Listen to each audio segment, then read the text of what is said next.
Hello, you wonderful people, and welcome to another episode of Not Too Comic Book. This being your show, we're talking about TV shows that are adaptations of comic books. For today's episode, I'm going to talk about the season finale of Stargirl, a great season finale. A lot of really interesting things went down in this episode, so let's break it down. First and foremost, I like the intro where it's kind of like, 3 minutes ago, before everything went haywire, where Project New America started kicking in with Brainwave, controlling people. I thought it was interesting because we started with like the Fiddler, we started with her son, him following his mom's advice and kind of hitting home dude with a tuba. That was interesting, but obviously we see kind of like not just at school, but the entire town. Jordan walking by telling that little girl, it's like, no, that's going to be okay. Your dad's going to think better. He's going to be a good person. She's like, my dad's already a good person. He's almost like, almost probably like, you naive little child. Your parent, even if they're good, they could be better. Type of situation. But it's also that I think it's also supposed to be a thing of like, oh, I was naive like you at one point in time. I saw the good in people. Not anymore, But at the same time, Pat, while inside the suit, is attacking, Courtney. And I thought it was so sweet with her being like, it's me, Courtney, your daughter. It's like, since we come to Blue Valley, you've always been there for me. And I need you, and I need you now more than ever, And he was fighting Brainwave's control, but it's like, the more he fights it, the more likely he's going to die from it. So luckily, a combination of, Beth and Chuck working together. I love how they're messing with the gambler, and it's like, oh, we'll go after the thing he cares about most, his money. And he's like, what? That genuine reaction of like, what the hell did you just say? No, it's like, it's such a, like, to me, I feel like it's such a, to be fair, he's smart and intellectual. He's not like he's a super villain, but it's just like, he seems like almost like a henchman where it's like, no, my money. Like, he just seems like such a low, I guess because everyone else, he doesn't really have a superpower. Everyone else has like, at least like Tigress and Sportsmaster, there's like some like superhuman ability there. His intellect, I know, which is always kind of sad. Like, I feel like I'm undercutting all the super intelligent characters in any comic book universe or whatever, but it just seemed like that was just such a human thing of like, no, my money, because obviously showing you that's the only thing he cared about. He wasn't in this for the future of my children. It doesn't seem like he has any kids. Doesn't seem like he likes kids, but it's like, hey, I'm a part of this thing. Is it because I believe in it? Sure, maybe. I don't know. I believe in money, and I'm making a shit ton of money. I've got a lot of money. So, comes with his name, the gambler and everything, but ended up taking all his money and giving it to all these charities. And luckily they were able to get access to it, because it also answered the question. I was like, how the hell is the ISA not affected? It's like, well, of course they're going to have some I figured they would have some roundabout, but I did like that they explained. It's like, oh yeah, they probably have like special earpieces that block it out, but also the tunnels are lined with it, and so they activated it so that neither Justin nor Pat was affected. And I love Yolanda being like, come on, Justin, you're the silent knight. And Rick had to be like, the shining knight. She's like, well, whatever, it doesn't matter. But luckily they were able to kind of snap back to it. So, and it's like, is he back to normal? And he's like, it's time to slay the dragon. Rick's like, his normal. And so, and I also love the whole thing of Pat being like, I heard every word you said, Courtney. She's like, I meant it. I was like, oh, because I love that their relationship definitely has grown. Like, even in the beginning stages of her being I'm about to call her Supergirl, Stargirl and everything. But even more recently, after the whole thing with her dad, I think it became even more apparent. Like, I think it's like, oh, this is my biological dad. He sucks. I've always had beef a little bit with Pat, but the fact didn't matter. It's despite all that, he's always been there for me, especially now. So, she kind of finally, I think, it's been there the entire time. It's just that thing of like, oh, you're never really seeing what's right in front of you type of thing. But nevertheless, they end up crossing paths with the ISA. It ends up being Sportsmaster, Tigress, Icicle, and Ito. And it turns into a full-blown battle between everything. Once again, Courtney doing the sick stuff, her fight Icicle and everything, and Yolanda going toe-to-toe with Tigress. It looked like she's kind of got the upper hand, but eventually her and Rick kind of get their asses handed to them. And then lo and behold, you got Courtney coming in, swooping in, being the badass. It's like, once again, that combat style is too damn sick. I feel like I've never praised another superhero's fighting style more than I have Stargirl's, because it's just my first time seeing anyone. Once again, it's like, I always keep bringing up the comparison, because the only other like staffed character, I'm not saying he's the only staffed character in the DC universe, but the one I'm most familiar with is Robin. That's the only staffed character that I'm that well versed in. Obviously, so I'm sure there's others I'm just not thinking of right now. But regardless, the fact of the matter is, plus it's a staff that moves on its own, is able to shoot beams and stuff. It's pretty badass. During the fight between Justin and Ito, Cindy got out, and the moment that happened, I was like, she's gonna end up killing her dad, isn't she? And lo and behold, she stabs her dad. It's like, oh, huh. And she's like, you should have never locked me up, Daddy. And it's like, I should have seen that coming, you poor bastard. It's like all that you've probably done to make yourself, because we never really went into the ins and outs of how, I guess it just kind of chalk it up to fringe science experiments let me become a dragon, essentially, and why I'm still alive after all this time and stuff like that. Like, he's, been experimenting himself like everyone else. Once again, mystery we still never found out about. Maybe they referenced it and I just don't remember. I don't think they have, but I could be wrong, about her mom. We never, we know that he, zombifies people, kind of brings it back kind of under his control and stuff like that. You'd assume she was kind of one of those people to a certain extent. It seemed like she was modified, kind of brainwashed to be a certain way. Did he just dispose of her afterwards? Because we never saw her after that episode. That one episode we saw her, we never saw her afterwards. But,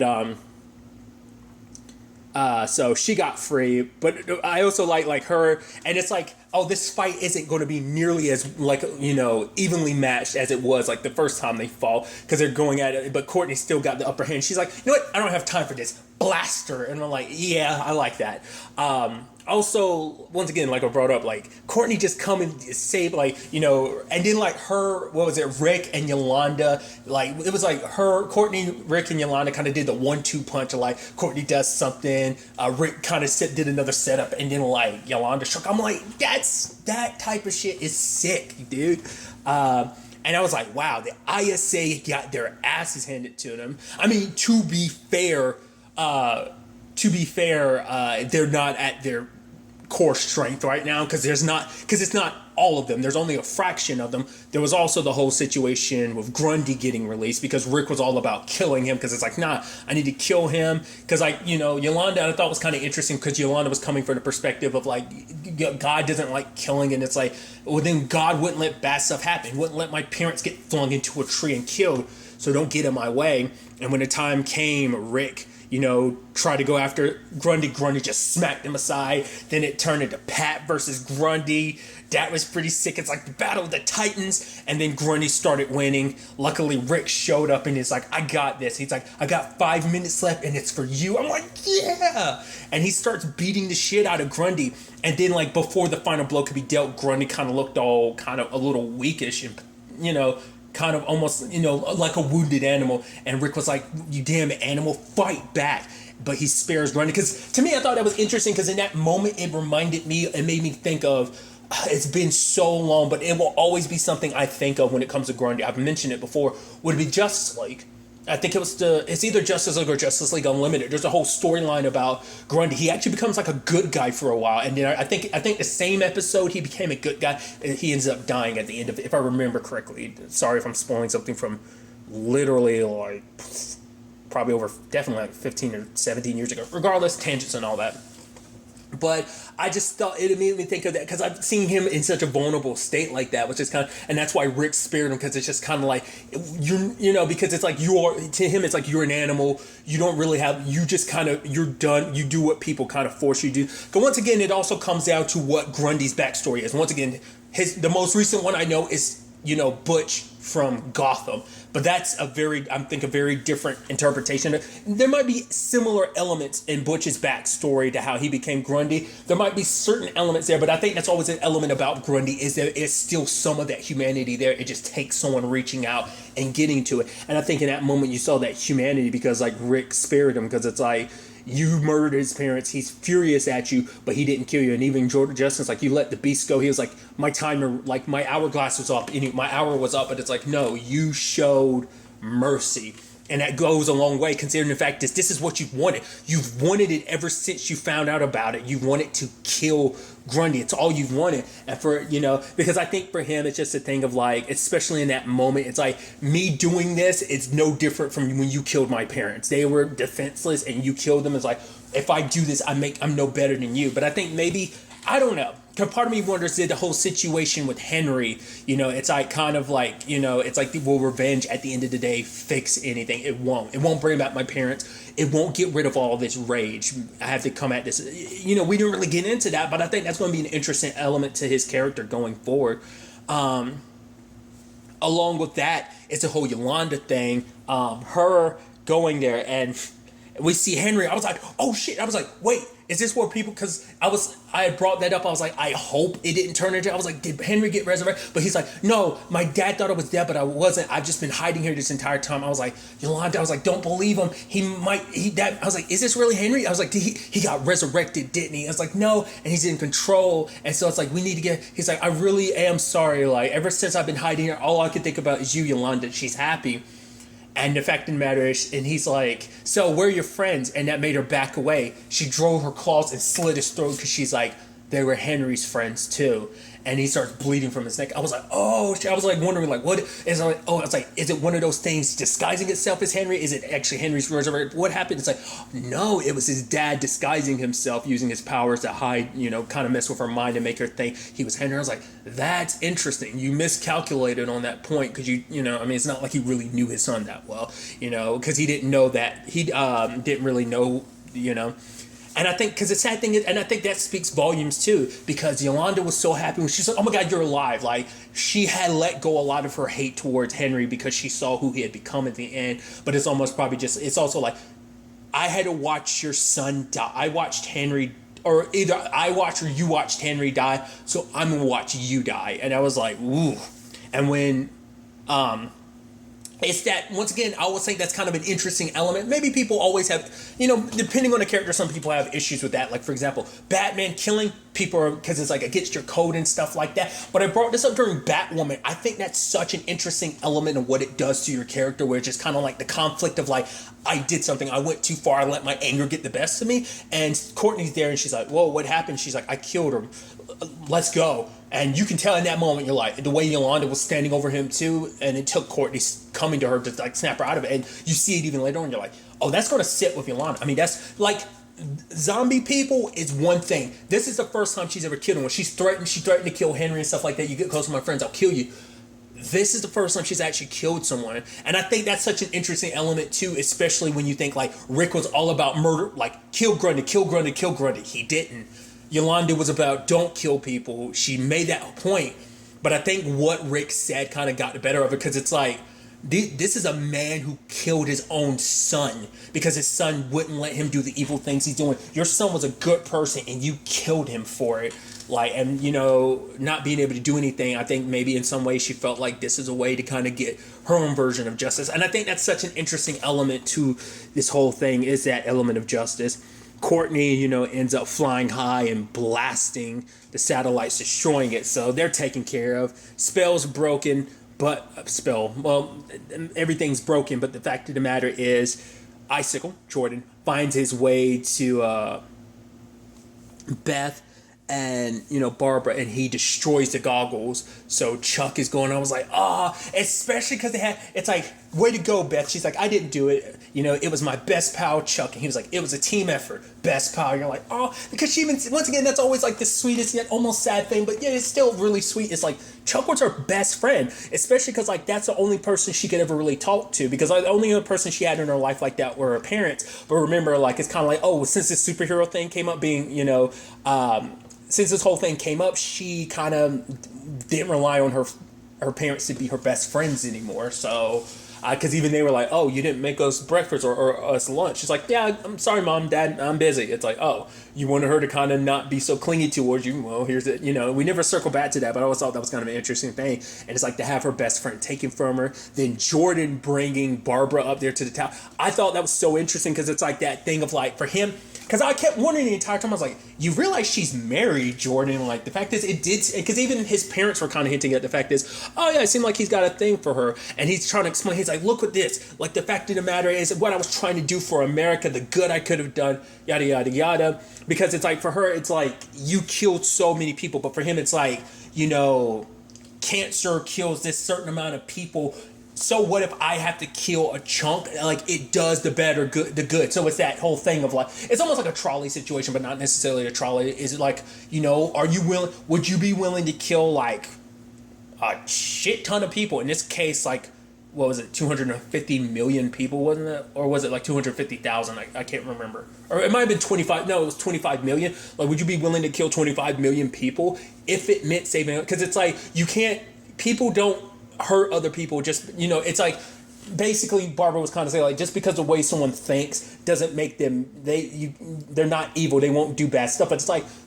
that is a complicated thing because you could make the argument because people a little something it's wrong in the wiring of their brain, that does lead people to do bad things. Like, that's not supposed to be like a justification, like, oh, just because you should be off scot-free, you do something terrible, oh, because your brain's work. But it's like an explanation. And so I just thought that was kind of an interesting point they never really dived into. But obviously, like, Jordan kind of leaned into, yes, that's it. So he's like, the fact of the matter is, it's like, you and me and Courtney, we could do that like that. I'm like, you literally sent the ISA to kill her and her entire family. And you're like, nah, but, we could do this together. It's like in a last-ditch effort because he really likes Barbara, because he sees, like, because he saw something in Barbara. He saw a kindred spirit. Only thing is, she's not willing to go full massacre just to make things better. It's like, there's a better way to go about making the world a better place. And she's like, your wife would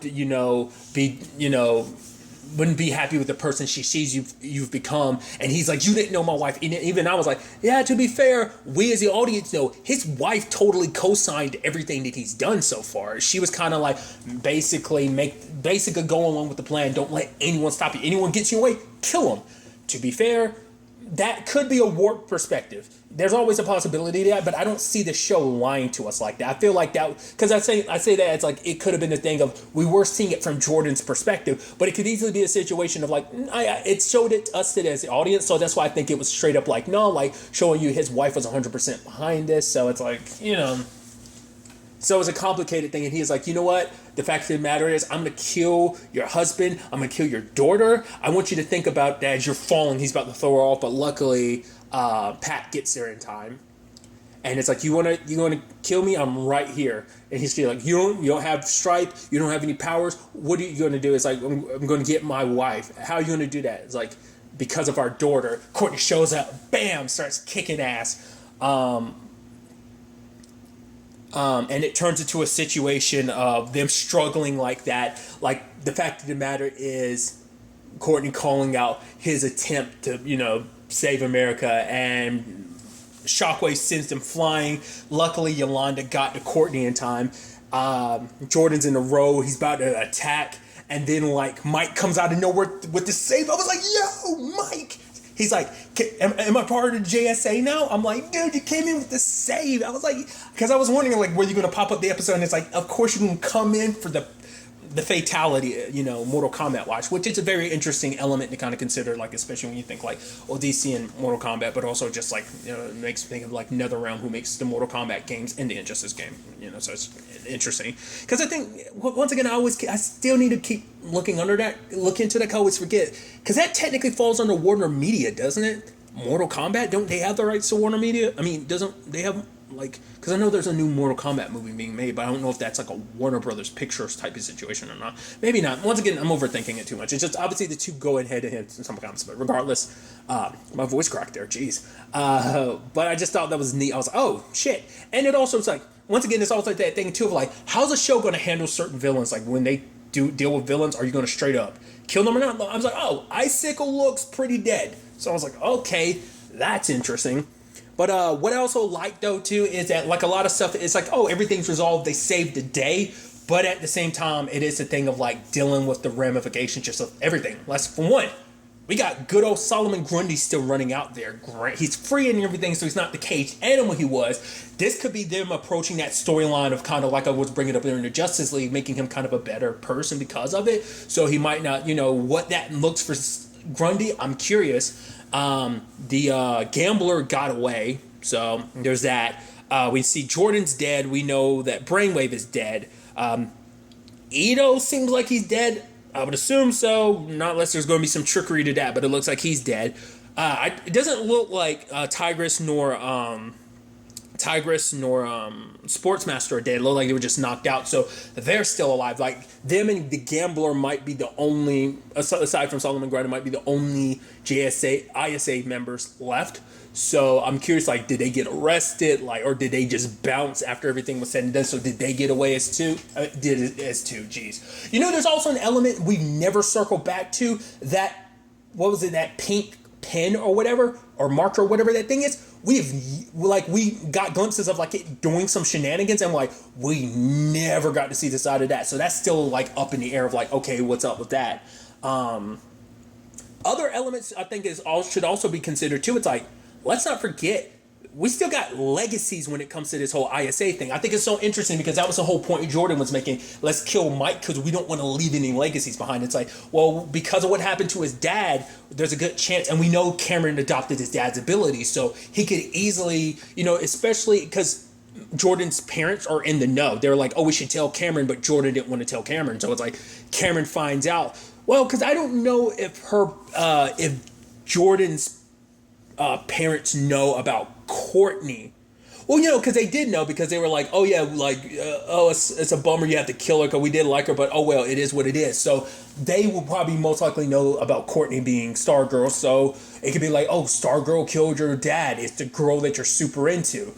It's like, and I think that's so interesting because obviously the whole thing with Rick and now this whole storyline with Yolanda, kind of about the whole like revenge thing, and even, why Courtney started this, because it was about, doing the right thing, being a hero, but also getting justice for Starman, who was killed by Icicle. Now, Stargirl, even though she didn't technically do it, she's responsible, probably in Cameron's eyes, for you killing his dad. So it's kind of like, it's almost this endless cycle of like that cycle kind of repeating itself of trying to get revenge or justice for a deceased parent. Granted, once again, Starman didn't end up being her dad, but still, I just thought that was an interesting element. So there's that. Once again, I thought there was going to be more to that fiddler thing, like, especially because they focus on the fiddle. I thought, like, oh, there's going to be something to it. It's like, oh, no, they just straight up killed her. It's like, oh, well. Because I was like, oh, so I guess her son's just going to find it and he's going to step up to be Superman. Like, I think it's so interesting because, like I said, the JSA is in its next generation.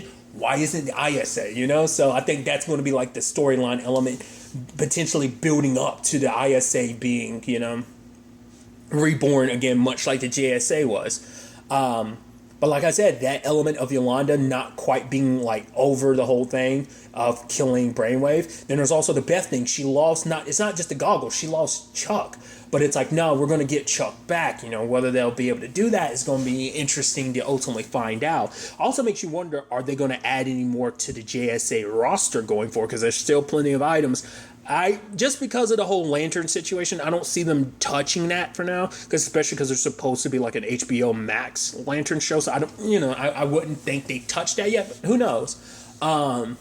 I thought it was interesting because, like, obviously when they're saying their goodbyes to, because, Justin's leaving, he's like, I didn't do anything, he's like, I didn't slay my dragon. Pat's like, there's other dragons out there. He's like, yeah, there are. So he's like, he's going to find the rest of the 7, like their crew, and it's like, Pat's like, yeah, tell them if you find them, like, I want to see them. So Justin's like, till the next fight, Stargirl. She's like, till the next fight, to the next battle. So that's definitely gonna be interesting. Like, getting a whole bunch of, I want everything to lead up. It'd be kind of cool for everything to eventually lead up to, like, how Teen Titans ends, where, spoilers, the original cartoon on Cartoon Network, where basically every Titan all over the place, like, it's like the Brotherhood of Evil has been stopped, and then like basically every Titan is in town, and I forgot who it was. Somebody was doing something, and then every single Titan is there, but they're like, oh, we're about to kick your ass. It'd be kind of sick if we kind of got like kind of almost like a crisis situation where everyone kind of comes together, but like in this universe, even just on this world alone, where we have the new JSA as well as the 7 that Pat used to belong to, even though once again there was 8 of them. Kind of learning more about them. But I thought it was interesting because Pat's like, oh yeah, they'll probably find a way to kind of handle this whole situation about what really went down. And then Barbara's like, who? And Pat doesn't answer. So I'm like, oh, some higher officials. Because obviously they have high enough connections. But I guess it's like we are living in once again, we don't know what systems are in play. I mean, if you're probably well-versed in comic books, you probably know exactly who it is. But I'm wondering, like, because it's like, oh man, Nebraska, crazy. Earthquake, satellites. Oh, it was crazy. It's like, So there's literally some group out there, definitely some group out there that manages maybe superhero stuff where it's like, oh, before stuff becomes widespread news, we don't want the country to panic. Let's kind of sweep this under the rug. It was a natural situation. Nothing crazy. Supervillain went over here. Like, I think that's such an interesting thing. I mean, organizations. I think Shield kind of works in a similar vein in the Marvel universe to a certain extent. I guess there's like a DC equivalent that kind of does the same thing. I think it was kind of interesting. I'm curious to find out what that group's about. There's also the whole Cindy thing. She's out about. She was going through, I think, her dad's stuff, and she found this jewel. She said a name. I'm blanking on it. Someone will inform me in the comments down below, I'm sure. But it's like the stone started glowing. I'm like, okay, so that's probably like some great evil that was sealed away or something like that. Cindy getting her supervillain thing going. I'm assuming she's going to try and resurrect the JSA. I mean, ISA. I keep doing that. Sorry.